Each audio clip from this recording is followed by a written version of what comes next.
मुझे बोलना नहीं चाहिए, जो लोग भी मुझे सुन रहे हैं, मुझे देख रहे हैं, अगर मैं कुछ गलत कह रहा हूँ तो मुझे माफ़ कीजिएगा। शहीद भरत भूषण तिवारी, जिनकी शहादत से पूरा देश हिल गया, पूरे देश के नौजवान, युवा और जो भी बुद्धिजीवी लोग थे, वो सभी उनके घर पर एकत्र हुए और उन्होंने सबने, पूरे देश ने शहीद भरत भूषण तिवारी की लड़ाई को अपनी लड़ाई बना ली। आज उनके परिवार की सोच और भरोसे को देखकर मन बड़ा दुखी है, द्रवित है। अब सोचिए, इस बात पे मैं कभी-कभी ये सोचता हूँ, मैं सोचता हूँ कि भगवान, बहुत जर्जर स्थिति हो जाती है, भक्त पुकारता रहता है, तड़पता रहता है, लेकिन फिर भी भगवान सुनते क्यों नहीं हैं? उसकी दुनिया में क्या से क्या स्थिति हो जाती है? जब सब कुछ खत्म होने जैसा हो जाता है, तब भगवान प्रकट होते हैं और भक्त को संभालते हैं। ऐसा क्यों होता है?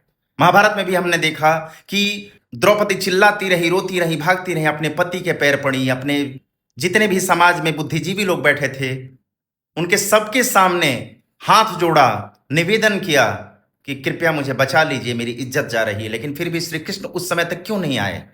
जब द्रौपदी पूरी तरह से हार गई, सारे दुनिया से उनका भरोसा उठ गया और जब उन्होंने कृष्ण को बुलाया सच्चे मन से, तभी कृष्ण आए। क्या आपने कभी यह सोचा है कि ऐसा क्यों हुआ और ऐसा क्यों होता है? इसलिए क्योंकि शायद कृष्ण शुरू में ही आ जाते तो द्रौपदी के मुंह से निकल सकता था कि आपकी यहां जरूरत क्या थी? मेरे 5 पति हैं, वो मुझे बचा सकते थे। इतने समाज में बुद्धिजीवी लोग हैं, क्या इनको समझ में नहीं आ रहा है कि मेरे साथ गलत हो रहा है? तो आप बीच में बोलने वाले कौन होते हैं? आपको बुलाया किसने? ये होता है बिना बुलाए जाने का फल।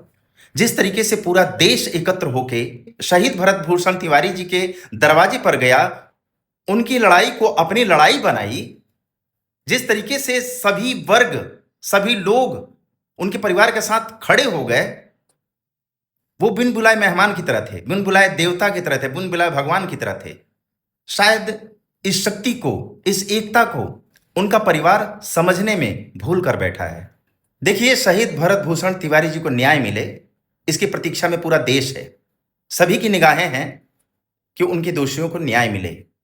लेकिन मेरा मानना है कि क्या कौरवों के साम्राज्य में, कौरवों की सभा में द्रौपदी के साथ न्याय होगा?